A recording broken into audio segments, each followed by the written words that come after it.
Welcome back to A Fork in Time, everyone, the alternate history podcast. It's Dylan back in the host chair today. And with me, I have a pair of fine, distinguished gentlemen. In no particular order, I will let them introduce themselves. Evan, how about we start with you? Hey everyone, how's it going? It's your boy Evan. All right, we have Evan Buck in the house, and we have another fine gentleman on the podcast today. Introduce yourself. Hi, good people. It's Chris Capole, and don't worry, for those of you pedants of the English language, I will be having a discussion with Dylan about what in no particular order actually means, and then he starts a particular order. I always remember whenever we say that on the show, I remember Don Shelley, the founder of the podcast, for those unfamiliar, always, not always, but usually mentioning whenever he says, in no particular order and no specific order, any of those things, he always mentioned it when he did those episodes. So yeah. And I've never been I will readily admit I am not the most articulate with the English language. I do tend to stick my foot in my mouth, so we're just going ahead and getting it started early on the podcast. But today we are returning to our Nicaraguan Canal fork that we started last time. And we're going to take it in kind of an interesting place that y'all may not be expecting, but I don't want to take too much of the spotlight. So Evan, do you want to bring listeners up to speed, give a quick recap of where we ended off last time? yeah, so basically what we explored in part one was the possibility of, instead of the Panama Canal becoming reality, what if instead the United States opted for a Nicaraguan canal? And we did talk a little bit about the what did, how true to form in American politics, special interest groups relied on some shady misinformation, fake news, to be able to push for their own particular agenda when it came to Panama. We have never seen that in the history of American politics, before or since then. But in the alternate timeline we've created, we instead decided to have us go for what was at that point seen as the more economically viable option, and that was the Nicaraguan Canal. And we did this, of course, by referencing one of our show's favored sons that we like to beat up on here and then. Yeah.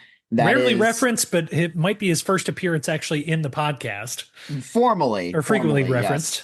Yes. William Walker of Behind the Bastards podcast fame.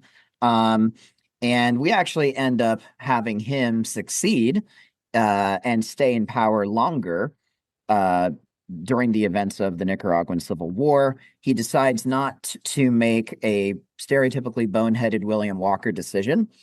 And Chris, refresh my memory on that. I know it was things fell apart after he shot.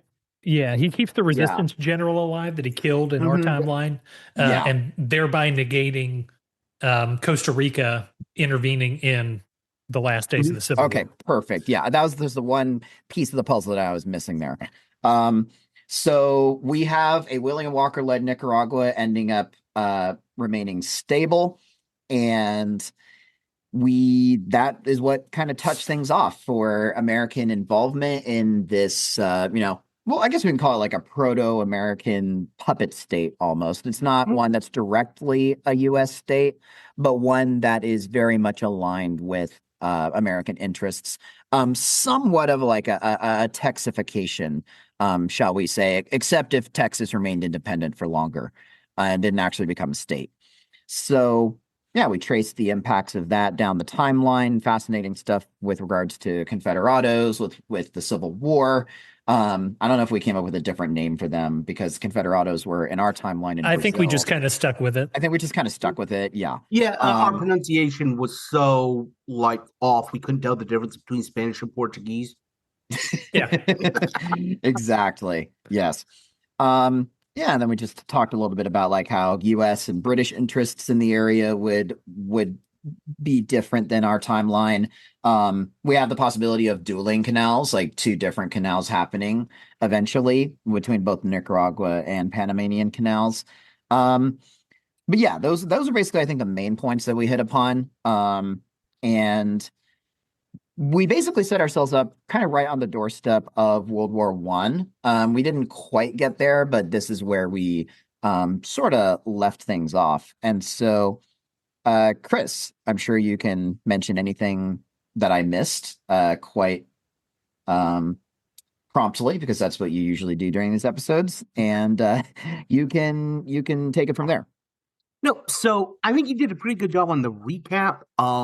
Just want to pin down, like, we thought that the canal would be completed kind of a little bit before our Panama Canal, right? So like Yeah. early 1900s. Yeah, kind of mid 1900s probably, or mid, yeah, 19 aughts.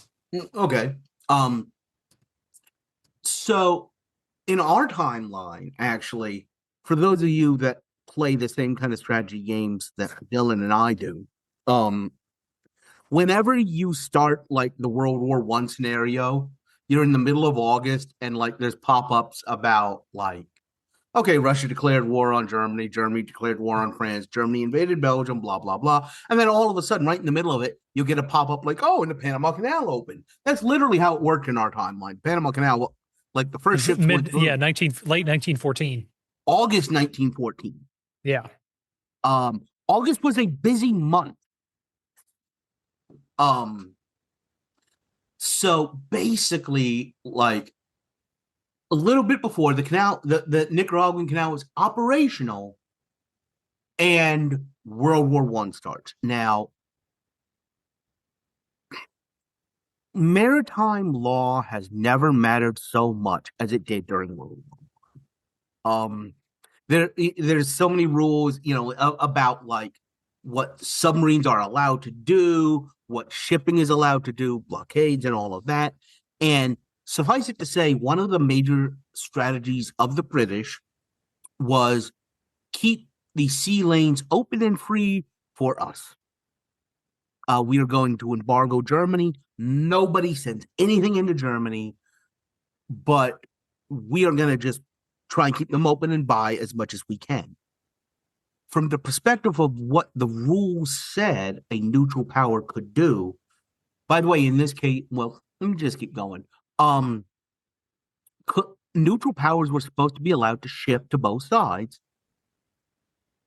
civilian materials. If a ship was carrying any armaments, any shells, anything like that, it was considered a legitimate target. And that kind of becomes important when, in our timeline, you hear about this thing called the Lusitanian. Basically, the British, like, hid a bunch of shells on this passenger liner, tried to sneak it in. So in our timeline, we have an American friendly, but still nominally independent Nicaragua in control of the Nicaraguan Canal. What we're positing is they actually try and enforce that neutrality, i.e., when a ship shows up at the Atlantic side, we inspect it, we make sure there's no arms on board, and then we send it on through. Just like in our timeline, the British don't necessarily respect it. And basically they, do I'm imagining that that movie Lord of War. Yes. Yes. Here we go. Page reference on the podcast. Let's go. Distant cousin, by the way. And he's an arms dealer shipping like helicopter gunships to African warlords, but he takes the guns off those, puts them in a crate right beside the helicopter, but ships the helicopter as agricultural equipment. Or it's like a medical helicopter or something. Right. Yeah. The British do. They, by the way, they were actively doing this kind of stuff already in our timeline. They would be doing that in a Panama situation. In a Nicaraguan canal situation. So that comes out. Basically, they start doing it late 1914 because there's actually a war going on. It comes out kind of mid-ish 1915. What is about to happen, Dylan? From the Americans' perspective, well, this is right as kind of right before campaign season starts heating up for an election that's coming up. Woodrow Wilson in 1912 won, everybody's favorite friend slash frenemy slash just person we hate on the podcast. Right now, I'm calling it episode title WW, friend of the pod. Yeah. Woodrow Wilson skated through the election of 1912 into the White House pretty much purely because Teddy Roosevelt could not let old things die and had to try and run for a third term and fractured the Republican ticket. So Wilson is, for basically the first time in, I think, like 25 years, the Democrat in the White House. But he's gearing up for re-election because 1916, there's an election coming around. By the way, kind of fun. We just got, I don't know what order we're going to release stuff in. We just recorded the episode, the third Stuart Fork episode, where we kind of saved the Democratic Party, revived them. Yeah, here we may end up doing the opposite. Between 1860 and 1912, if your name was not Grover Cleveland, you did not win as a Democrat. Yeah. Yep. And that was only because Grover Cleveland had a mustache instead of a full beard, and so the electorate was just tired of seeing chin hair for a while. So, yeah, the most immediate thing is the election of 1916 is coming, and the war is the big discussion point of the election. In our timeline, Wilson was very much the, he ran on the slogan, he kept us out of war, all this stuff. Whereas his Republican opponent, Charles Evans Hughes, was he was anti-war in the sense that he realized there wasn't really a whole lot of public opinion for it, but he advocated for it's coming no matter what. Honestly, very kind of reminiscent of a Roosevelt in World War II is, even though we may be neutral, we can't ignore the fact that we are not the only country in the world, and that whether we declare war or not, war may come to us, and we need to at least be prepared. So he argued for things like increased mobilization, some things like that, better preparedness, even if we stood on a position of peace. So that's kind of the political situation in 1916. And 15 is when they're kind of gearing up for this. So that's sort of the situation as the American electorate is gearing up. They're hearing about these rumblings of what's going on, and really starting in 1915 with the war and the way things are going, and that's into 1916. That's on their minds: is what's going to happen? Do we stay neutral?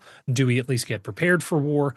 What's going on? And then in the middle of that, while the Americans are talking politics, the British and the French are fighting the Germans. And Chris had a really interesting idea for something that may happen a little bit further south in this timeline than did in our timeline, in terms of a little creative scheme the Germans try and come up with to affect the war a little bit.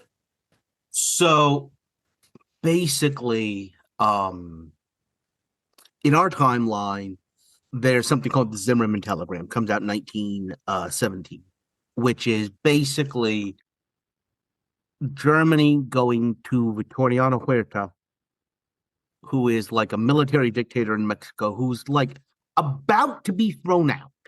He's very close to being completely defeated by rivals within the Mexican Revolution, and says, hey, if war were to happen, we would give you supplies in exchange for you getting, Evan's house. Plus a lot more, basically like everything. I could be speaking German instead of Spanish. No, you'd be speaking Spanish. They You'd would be speaking Spanish instead of English, yeah. True, yeah. But you would be listening to polka. Polka's Mexican fusion. Yeah. Insert all the memes about Mexican German solidarity at the World Cup here. I I also kind of enjoy like people that aren't familiar with Latin America thinking if we're talking about like a Spanish speaking country and Germans, taking it a completely A different way. completely Yes, different direction. Um, Different hemisphere, gonna different World War. need to focus again. It is laughable. Like I said, the by the way, they're not even communicating with the like government that controls all of Mexico. They're communicating with one side in a revolution that's losing. Um, for like the fifth time in the revolution. well, yeah. Um, and basically, like, and Dylan and I were talking about this off podcast. It is so insane. There have been people who argue that Germany wasn't that stupid, and it was basically like to anger the United States. Yeah, it's a false flag, basically. I don't think it was. I think it was. I think the Germans intended it and just had absolutely no idea what they were doing. Yeah. In this scenario, though, we've got a lot of supplies coming through a very thin area of a canal, which is very vulnerable. It's not like a Suez that's a ditch style canal. The Nicaragua Canal is locked. In other words, or at least partially locked. Because one of the things about Nicaragua is it's not quite as bad as Panama in terms of elevation, but it is, you know, if you choke a couple of key points on what would be the Nicaragua Canal, you can bring it to a grinding halt. This is bullying. If it has a lock, it's a lock because you take out that one place. Yeah, you're done. Yeah. I think something that worth noting geographically as well is that this is a much bigger area that we're dealing with because the Panama Canal is like this tiny little isthmus, and it's basically just cutting entirely through, like, you know, separating between North and South America. Nicaragua Canal is cutting through a much larger area, but you have a giant lake in the center of it as well. So in a sense, you're basically it's both kind of easier and more difficult to keep things, you know, to keep track of things once it's through, or like in transit through the canal, because there's a lot of places that you can end up going or trying to, you know, there's a lot more water area that you can try to run away in. With the Panama Canal, it's much more tightly controlled. So as you can imagine, I would imagine most any of us would think that the locks on the Nicaraguan Canal are going to be that much more tightly secured, especially at this point in the war, because once you're starting to go through transit, there's a lot of ways that you can go. Well, and speaking of your size point, Evan, that's actually a really good point, both for that, but also from, you know, where Chris is going with the Zimmerman telegram idea. Nicaragua also has a giant size difference, namely between the size of Nicaragua and the size of basically the entire southwestern United States, which is what Germany promised Mexico that they could keep in the Zimmerman telegram. So if Germany sends instead a Nicaraguan telegram, you know, a William Walker telegram, it's much more both disruptive and also kind of practically feasible for the idea of German support for some kind of resistance movement in Nicaragua, because they don't have to conquer like, what is it, like 3,000 square miles of territory from a superpower? Yeah, they're not trying to tell a disunified Mexican government, which didn't really even have a great, you know, lock on power to begin with. And even if they could unify all those forces together, there was no way on God's good green earth they were going to retake all of that territory from a much more militarily superior America, who was even still kind of nerfed, you know, because of like generally isolationist ideas and policies, you know, during, you know, the Wilson administration and before that. But even then, that American army was much better than the combined Mexican forces at that point. So yeah, you make an excellent point there, Dylan. You don't have to convince anyone to try and retake territory. All you have to do is just poke at some little grievances that Mhm. the local population has about being taken over by William Walker, and just be like, yeah, just take back what's rightfully yours, which is your own country. You don't Yeah. even have to do anything against the most powerful military on the planet. Now, is the most powerful, or not the most powerful military on the planet, but a very powerful military. By the way, You can, yeah, go ahead, the Chris. biggest kid in your neighborhood. Say Yeah. that. Right, yeah, exactly. That's a better way of putting it. Mhm. Now, of course, is this going to possibly, very possibly, invite American intervention? Sure. But by that point, you're going to have much, from a Nicaraguan perspective, you're going to have much more of a stronger chance at achieving your actual objectives versus if you tried to get the Mexicans involved to take back what they think is Yeah. rightfully theirs. And it's a more believable thing for the recipient of the telegram to actually buy too. Yeah. So there's a more realistic chance of the telegram actually achieving its goals and doing some destabilization effort. And then, of course, also we have to talk about what happens when the telegram, we're going to presume that it gets discovered because it's the Brits keeping track of cable communications from the Germans across the Atlantic. It's going to get discovered. What does that do when the Brits hand the envelope to the Americans and say, hey, this is in German, but we've translated it. You might be interested in what it says. Well, by the way, I think the other important part of it is this. When the Brits discover it, I'm not sure they do hand it to Woodrow Wilson. They probably hand it to a newspaper. Yeah. Because they want the public opinion to get it. Exactly. And then, so, yeah, go ahead. What that does, yeah, I was just going to say, especially with the public opinion side, that because the Zimmerman telegram in our timeline was what, 1916, 17, late 17, late 17. Okay, no, late 16, yeah. early 17.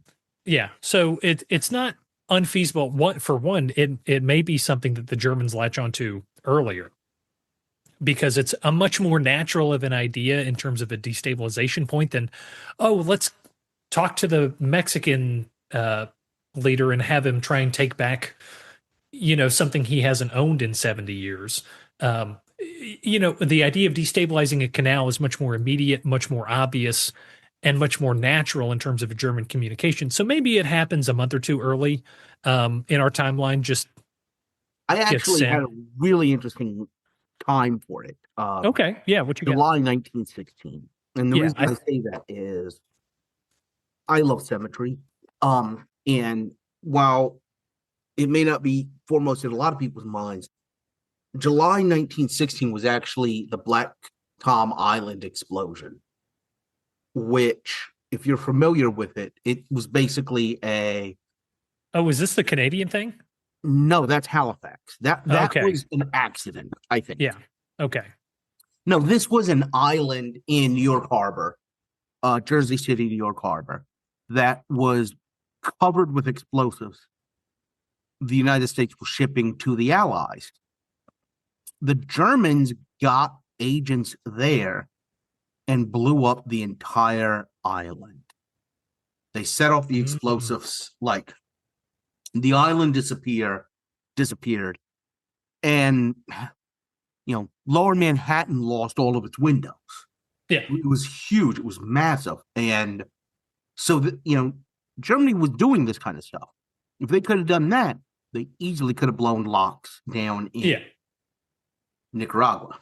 Yeah. So this between Black Tom and this telegram, the mind of the American electorate is going to be on, okay, what is really going on with the war? What do we really have to worry about? And that becomes, the war was already kind of the most important discussion, or at least the most important backdrop of the election of 1916. And what I think this does in our timeline is it drastically brings the idea of war preparedness to the forefront, especially if this Nicaraguan telegram gets revealed. There may be some subversive activities that take place in Nicaragua already by a rebel leader or what have you. that, don't completely, but start to destabilize or potentially destabilize Nicaragua and the canal going into the fall of 1916. Well, that is election time. And I just want to throw one fact about the election of 1916 that a lot of Americans may not know about, because we just hear that Wilson won, and then, the Americans go into World War II, the Lusitania, the Marines go to Belleau Wood, the whole bang, bang, boom. We save the day, and then, 16 years later, you got a guy with a weird mustache causing problems again. However, and then the other end of Latin America gets involved. Let's full circle. Yeah, full circle. yeah, exactly. But the 1916 election, Woodrow Wilson had 267 electoral votes. Charles Evan Hughes had 254.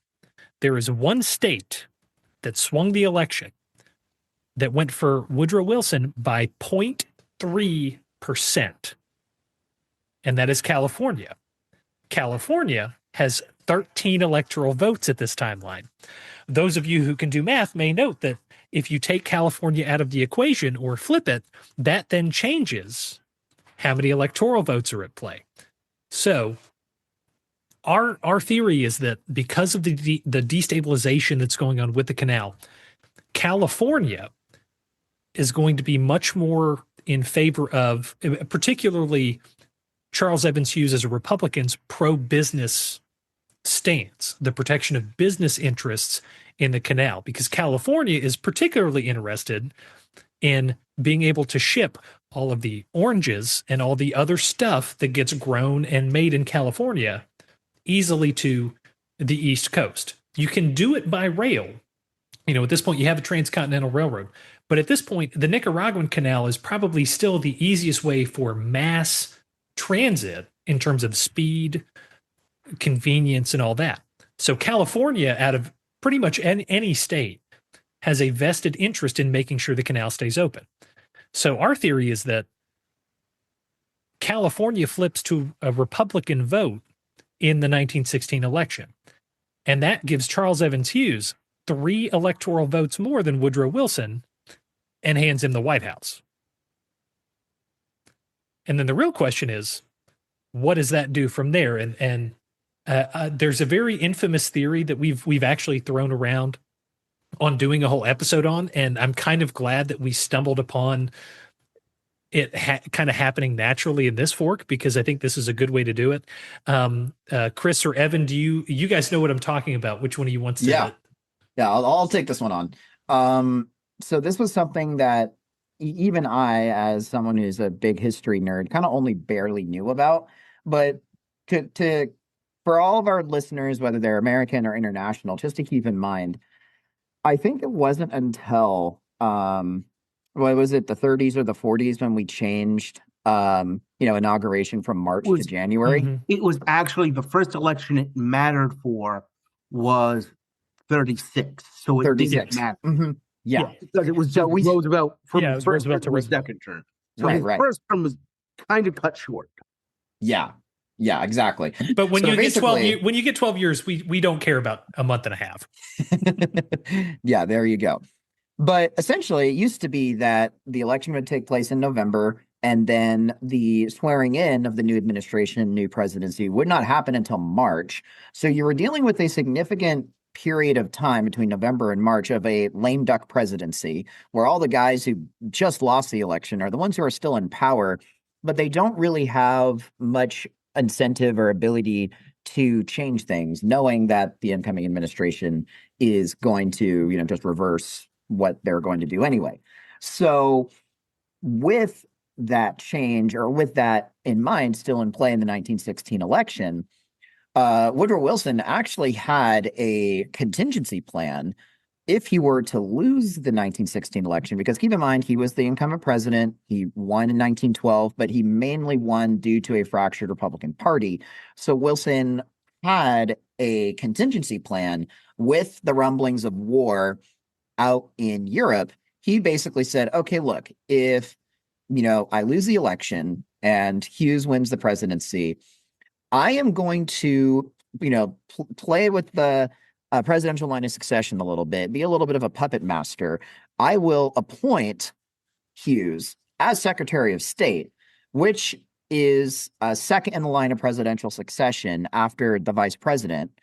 And me and my vice president will both resign and hand the keys over to my opponent, to Hughes, so that he'll be able to, basically get on the horse early and be able to lead the charge, whatever he wants to do.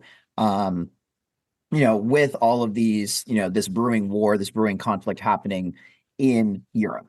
Now, I think that's a very fascinating proposal, and one that I don't necessarily think is completely magnanimous in nature, because I would imagine Wilson was doing this primarily because he didn't want, World War I, or what would be known as the Great War, kind of as being on the Democrats in his record books. He would be more than happy to have Hughes, take responsibility for whatever happens after that point. But I do think he was also doing it in terms of the interest of the country.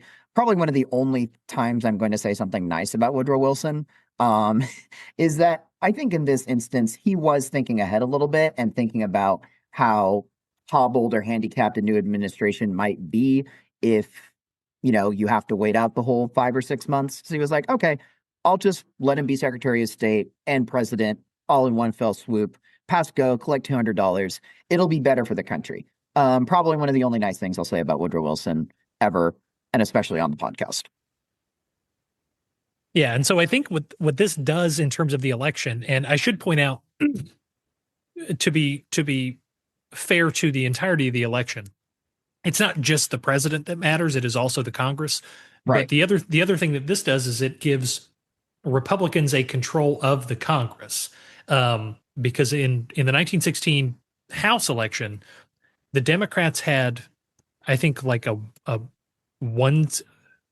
Well, they lost a comparative majority to the Republicans, but they caucused together in a coalition with the Socialists and the Republicans, and the progressive candidates, because this is the early 1900s. The Progressive Party is still a popular thing. They had 3 representatives in the House. The Socialists had 1. The Republicans have a numerical majority over the Democrats, I think by like 2 or 3 seats, but it's still a majority. In this timeline, the progressives are probably still going to caucus with the Republicans because they're natural members of essentially the same party. So you're going to also have, to Evan's point, you're going to have a Charles Evans Hughes election, an earlier Charles Evans Hughes accession to the presidency, but you're also going to have a unified DC. You're going to have a Republican president, Republican Congress. So Charles Evans Hughes is going to be able to do these kind of things like increase mobilization. He's going to have support for whatever foreign policy initiatives he decides to go into. And I think, especially with Republican majority, the biggest thing immediately on the table is going to be sort out Nicaragua. And that does some interesting things in terms of, the cans kicking down across the way into Europe, because Chris, remind me again, who is the first military branch that's ready to go to Europe? That was the United States Marine Corps. And what are the Marines really good at? They're not there yet. Besides eating crayons. Apologies to any Marine Corps veterans. Hey, listen, I live in a Navy town, but I also live in North County, San Diego, which is right south to a huge Marine base, Camp Pendleton. I love all my Marine friends, but even they will acknowledge that that is what they're very famous for. They're not as famous for it yet, because that kind of gets into stuff that happens later, but what's the whole point of a U.S. Marine Corps? Strategic crayon stockpile. Well, de-stockpile, I guess. But amphibious tactics, right? And especially in this timeline, what is the water that you land on frequently run into? Hot, humid environments, like you might find in Nicaragua. Like I said, in our timeline, they're kind of starting to get that name. This just kind of accelerates that, I guess. Yeah. Mm-hmm. And by the way, one thing before we start shifting into a little bit more of like the tactics of America in World War One, or what would be known as the Great War at this point. I always keep reminding myself of this. Um, but No, I no, think no, there's a no, no. Hold on. I'm going to make an executive decision. We're going to say in this timeline, the world recognizes that the 7 Years' War was the First World War. This is the Second World War. ah Everybody collectively votes on it. okay. It's a thing. Okay. Hadn't been one Interesting. for 150 years, but we got the second one finally. I I'm just mean, kidding, but go ahead. I was going to say, as if we need to confuse our listeners anymore as to what we're actually referring to. Yeah. But yes. But something that I think makes the, this whole Wilsonian uh, proposition actually kind of realistic, because one might think, well, wouldn't that cause like, a Supreme Court case, or like, is that actually legal? Is that actually something that can happen? I mean, I'm sure he would have to recuse himself, but guess who's currently sitting on the Supreme Court at this point? Republican nominee for president, Hughes. Yeah. So yeah, he might recuse himself, but let's not pretend that if this becomes a Supreme Court issue and everybody gets mad at Wilson over this, he just is like nudge, nudge, elbow, elbow, wink, wink. Could you do me guys a favor on this one? And I think that becomes a very fascinating precedent down the line for possible other elections. Well, and strictly speaking, according to the letter of the law, it is permissible. Yeah, it's definitely some chicanery, but it is according to chicanery, but the pure text of the law as it is written, there's nothing that prohibits it from happening. Right. So even if it were to become an issue, and it's kind of an open question whether it would or not. But the other thing that I think is interesting to note about the election is that Hughes only won one state, I think, like west of the Great Plains, and that's our meaning California's neighbor to the north, Oregon. And that's because there was a lot of people, who moved out from New England and New York out west to Oregon.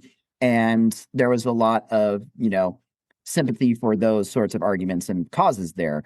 With California being a very close neighbor and being the closest state in the 1916 election, I just think it makes a lot of sense for these sorts of issues to swing the neighbor to the south of Oregon even more.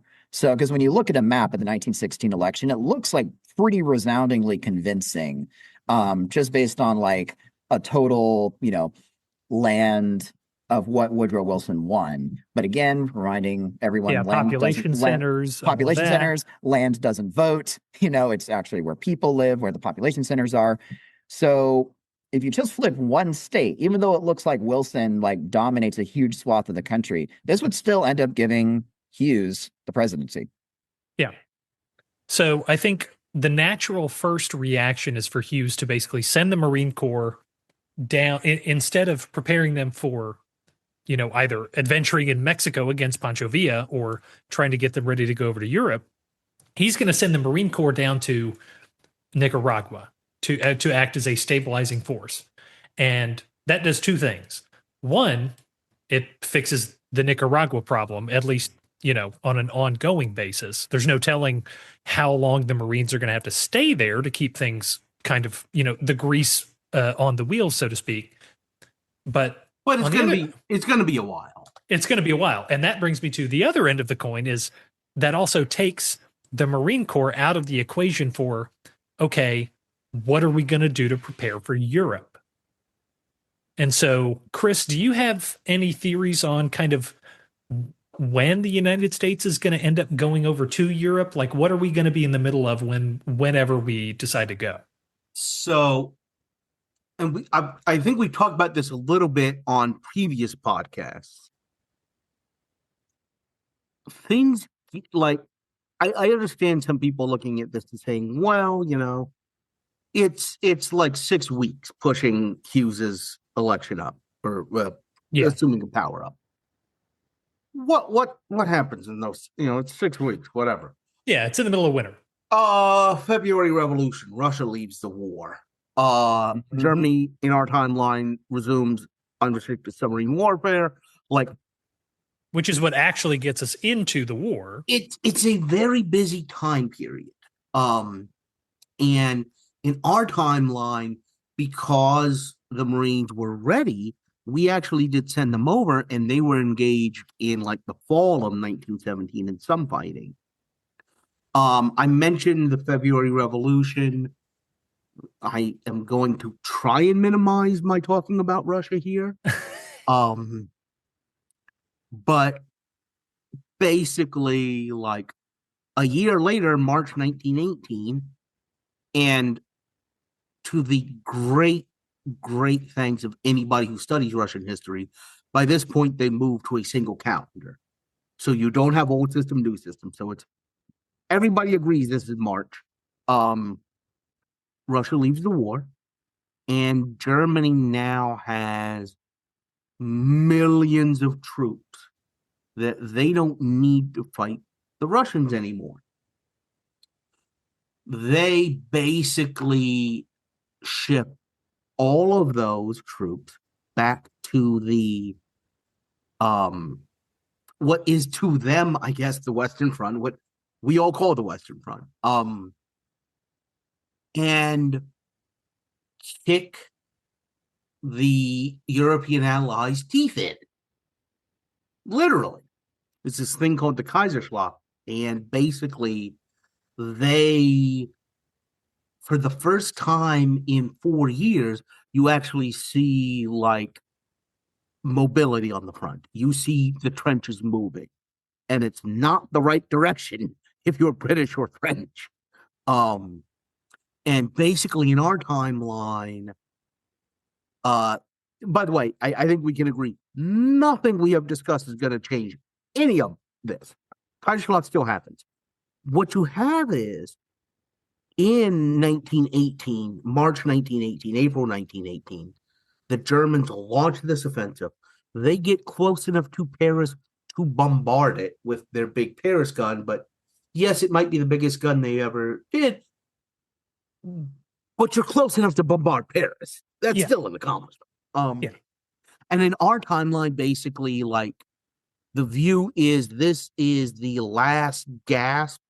It's never expressed this way, but I kind of picture it as another version of the Battle of the Bulge, where it's like they're beat. I can see it, but they're still in this, and it's one of those where there's a big argument. Maybe attacking wasn't the best idea, but they attacked. They took massive amounts of territory for the First World War. I guess for World War I standards. Yeah, we need to clarify that. But that was their last reserves. And I'm just going to go ahead and finish what happened in our timeline.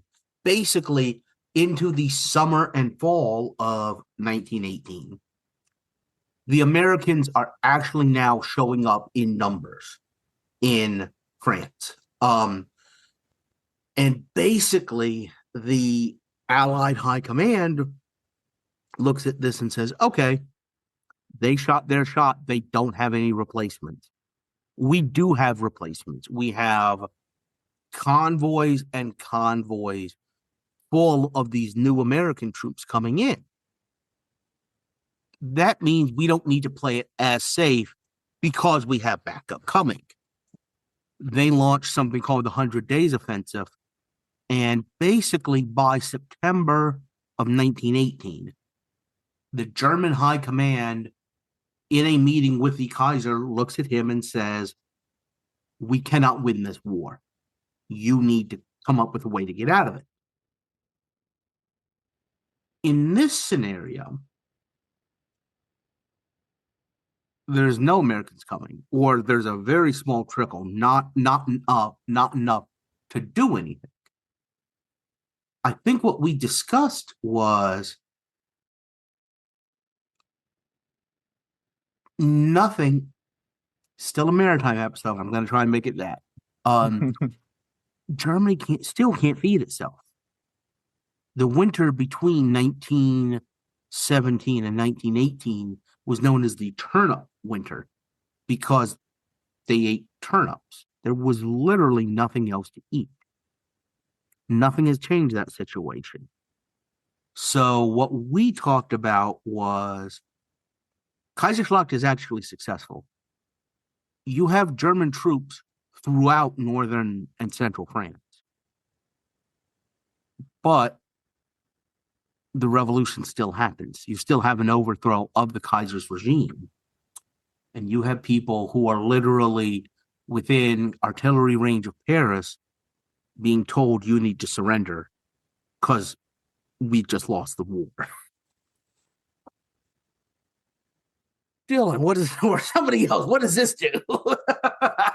I mean, and here's one thing I wanted to toss around as well is because we're assuming that like Kaiserschlacht still happens. I would be curious to think about if it really still does or to the same degree, because I think a huge reason why it happens is because the Germans are, scared about the Americans coming over. Mhm. So tactically, do they still believe that? Or do they see what they're doing to protect Nicaraguan interests as a signal or indication that, well, they're probably not going to be as heavily involved. Let's maybe either, still try to get some territory or like maybe scale back the scale of Kaiserschlacht or just not do it altogether because they know that the Americans aren't exactly going to be coming in as full of force as they did in our timeline.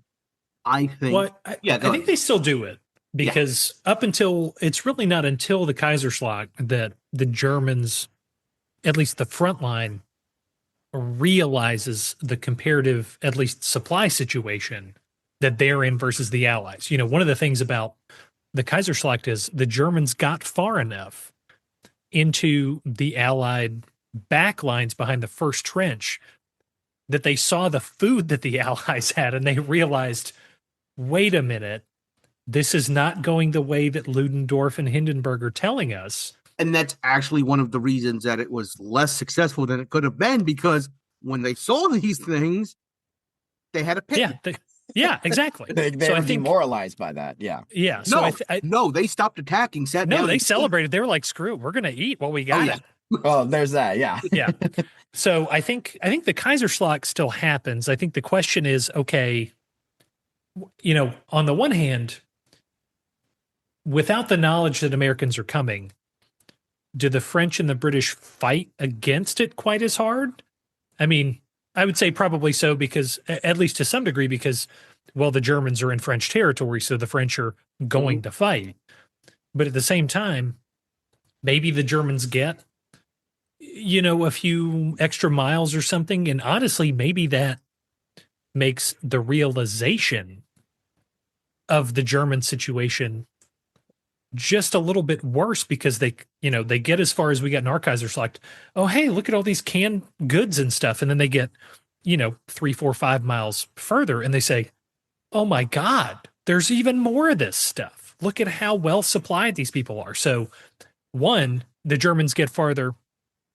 That's not great for the French, but the damage it does to German morale from realizing the supply thing is arguably greater. And also, the Germans get farther, meaning they have to stretch because they have to play catch up on an already last ditch, stockpile everything we have left, try and throw it in a punch to knock them out. I wonder, I think the morale problem exacerbates more than we had in our timeline. But I almost wonder if that extra little bit of overextension that the Germans might do ends up rubber banding a little bit on the eventual counter push. Not a ton, but enough to really to get them back on a German soil. Kind of to play a little bit further with what you were doing. I initially was thinking this is mainly like a home front thing. These are strikes in the factories in the Ruhr and I think it's primarily still a home front thing, but I do think there may be some military pushback. I actually, because here's if you spend as much time studying the politics of Imperial Germany as I have, one of the things you get into is the German army, as a punishment for striking workers, drafted them. You remember how I said Germany makes stupid decisions? Well, let's take a whole bunch of people that don't want to fight a war and give them guns and teach them how to use them. So I think there's an interesting, real possibility that I mean, we hinted at a little bit of the French like mutinies in 1917. The Russian army mutinies in 1917 were very important for what happened. I'm interested, Dylan, you were hinting at this. Do you have German mutinies? I think you might, at the very least, have them on an isolated scale. Maybe not entirely across the line, but like some of these Kaiserschlacht troops that get into French territory. I wonder if, to go back to my rubber band analogy, those troops might be the one that, or some of the ones directly behind the front line might be the ones that mutiny a little bit, or some of the units from the Rhineland and all that. And that's what creates the rubber band back for the Allies, as what was the Kaiserschlacht collapses, maybe goes back even a little further than it did in our timeline, plus all of the extra home front stuff. Mhm. I imagine it as a battlefield morale question that turns into a slightly worse counter of the Kaiserschlacht. Like maybe there's some French and British troops that don't make a ton of inroads, but make a little bit of an inroads actually into the Rhineland and Moselland and some of those other places on the other side of this forest. I don't even. So you're thinking they'll make it all the way into like pre-war Germany?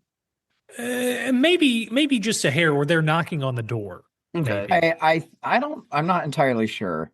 Like, I think there isn't Yeah. really much of a need or a purpose for that. Yeah, I think the British and French intelligence are gonna start picking up on this, and especially whisperings about possible mutinies and things like that. I think they would probably be able to know the situation and just be able to let it ride a little bit. Push them back. But to me, I don't see a tactical advantage to, going into the actual No, German yeah. heartland or whatever. Yeah, and I'll be the first to admit I don't know that particular part of World War One all that well. I just that kind of, not necessarily that specific thing, but that sort of universe of kind of scenarios. That's sort of the direction I kind of see this going. Whether they get to Germany or not, but Yeah. the rubber band being a little bit more severe at the end of the What I think is Kaiserschlacht. interesting is this.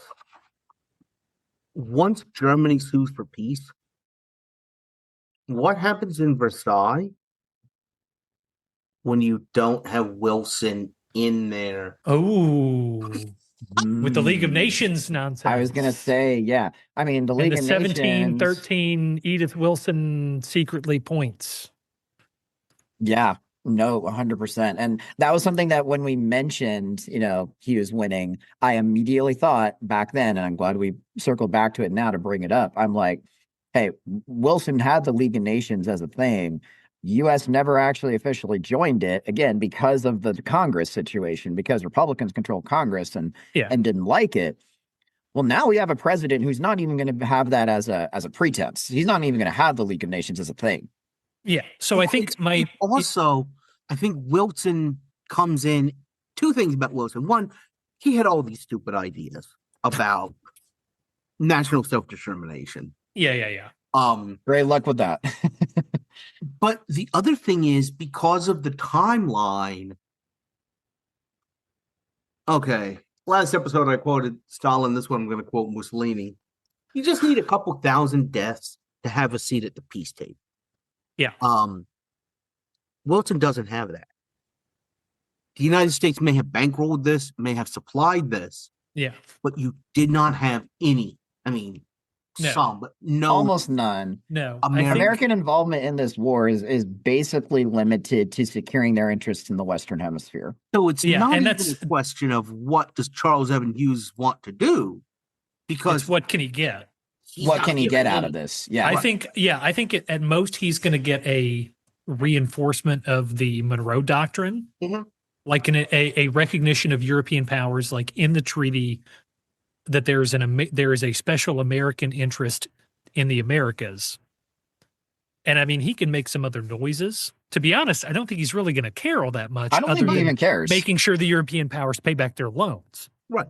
Right. That's all he really wants, I would But say. and so without Wilson arguing for maybe a softer piece or for some of the dismemberment of the okay, Dylan, go ahead and correct me that it wasn't at Versailles that the Austrian Empire was carved up. Okay. But without him there even arguing for these things, it's much more of a French piece Yes. and what France wants this to be. Yeah. I was going to say it's almost going to be very reminiscent of, like a Congress of Vienna.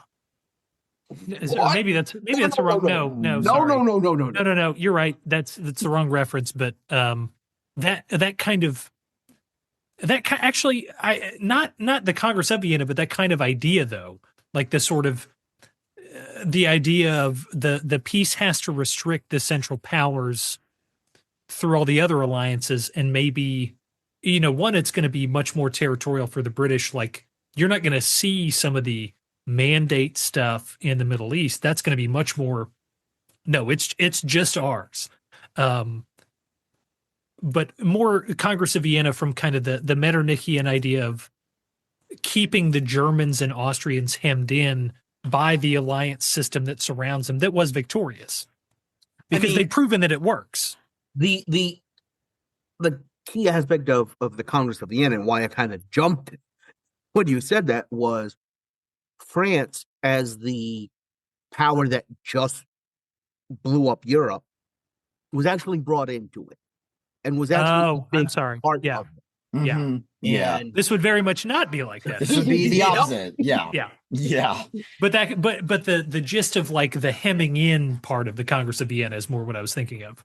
So do you see kind of like a formalization of what you saw in the 30s of like the little entente of like Poland and Czechoslovakia with guarantees from France? Or yeah.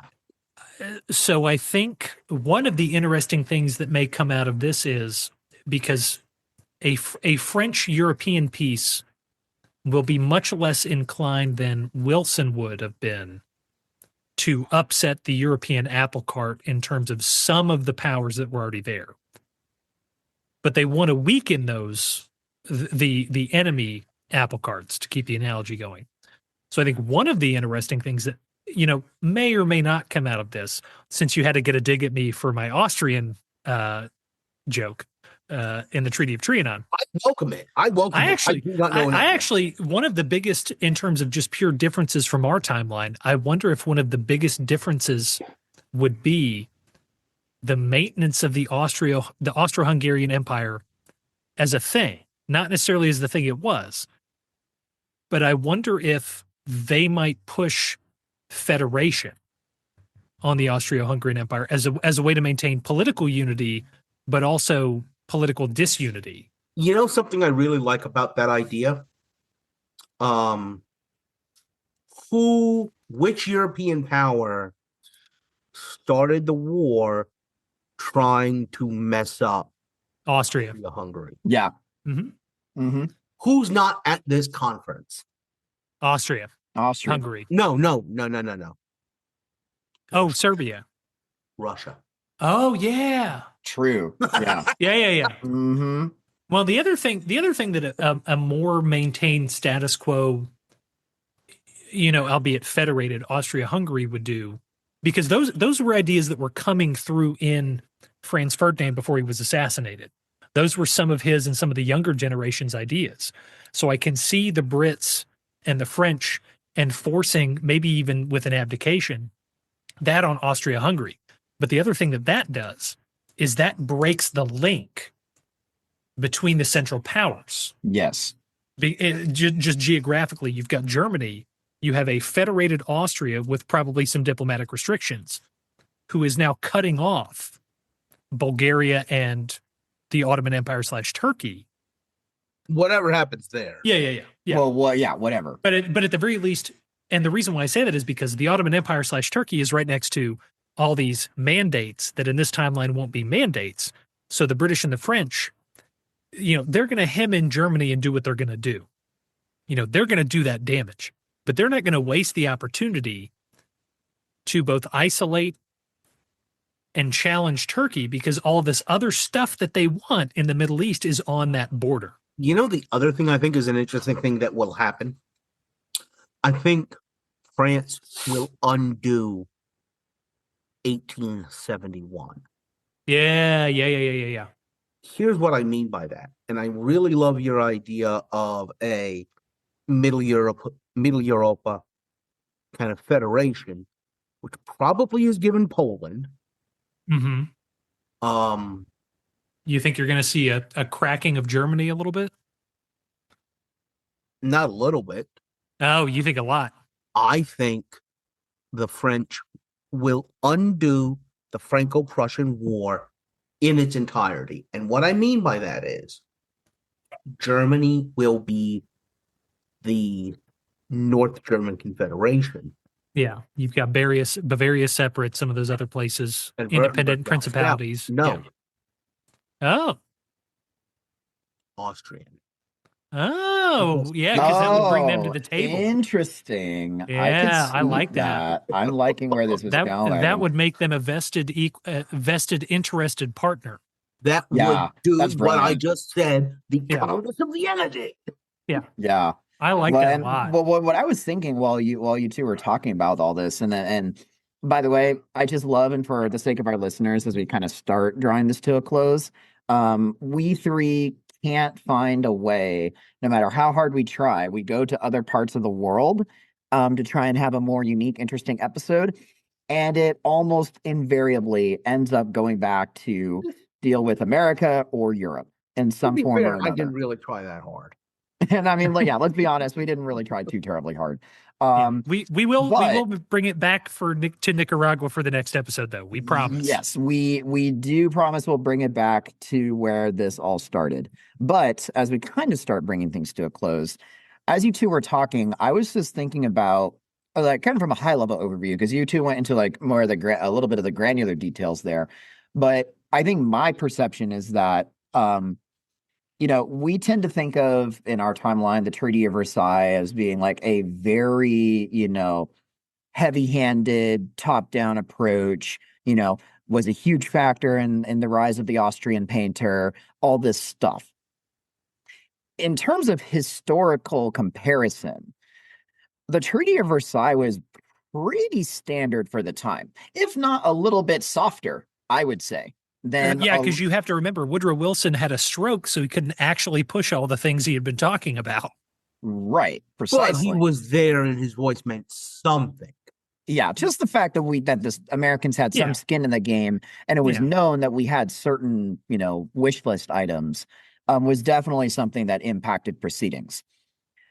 I think if you have no America at the table, or just nominal demands here and there, having a European-led peace settlement agreement, I mean, my impression was that it would be harsher and more deleterious to the German state, which would become the Weimar Republic and all of that, leading to Austrian painter, than it would be in our timeline. But I mean, what we're talking about here in terms of the specifics that you guys have spelled out is not only politically more, I would say, I guess, economically more deleterious, but also, just politically, this is something that definitely leaves the German state and the German Empire, literally even more dismembered.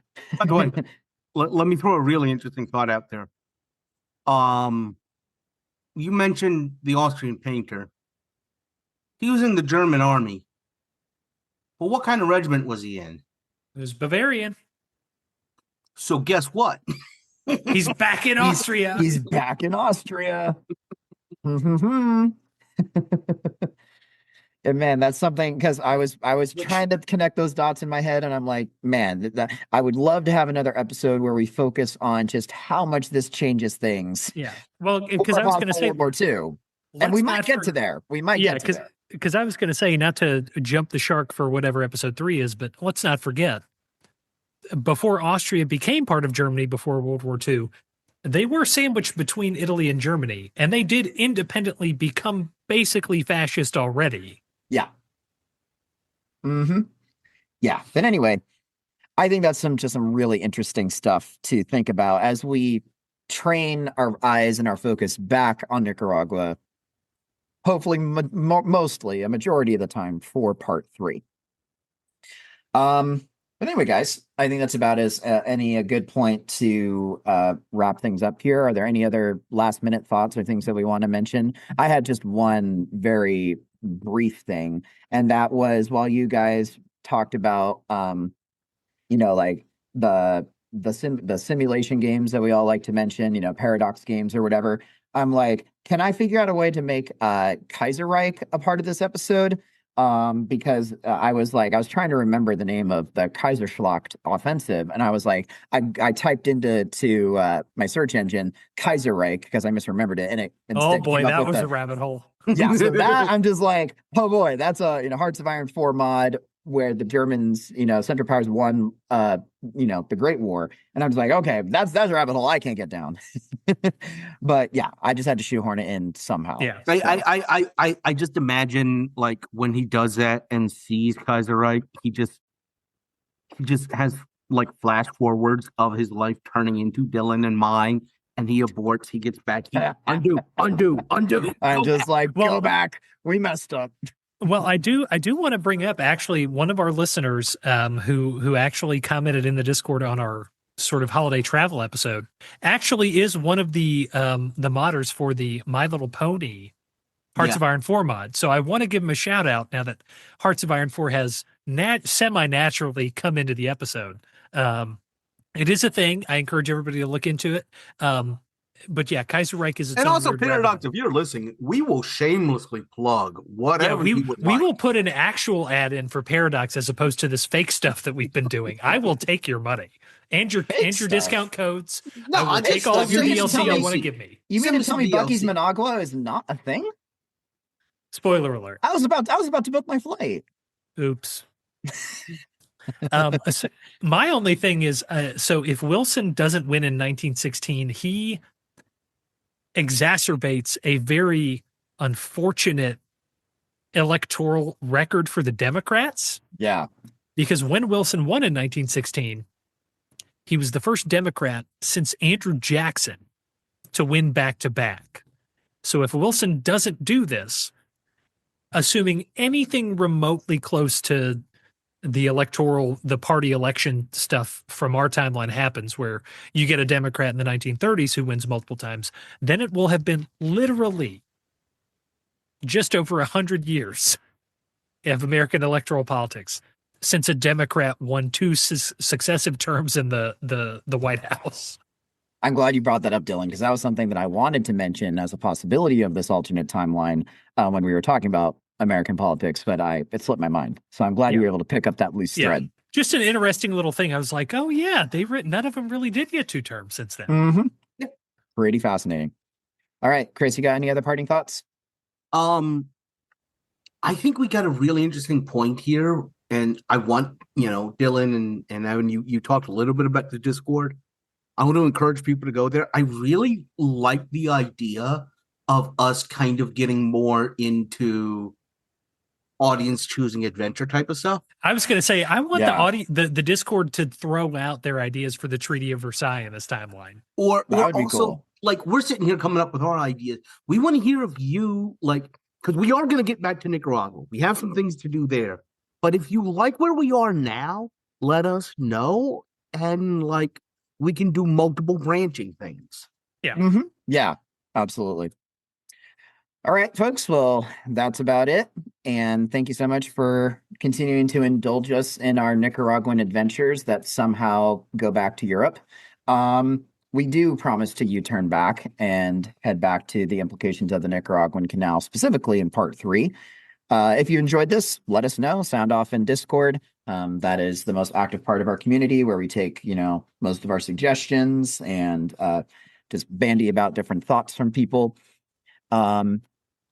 But yeah, if we happen to stumble across a fork in the canal, what do you think we should do with that? Bomb the lock. I'll take Yes, that. there we go. Oh, if we happen to stumble across a fork in time, I think we should take it.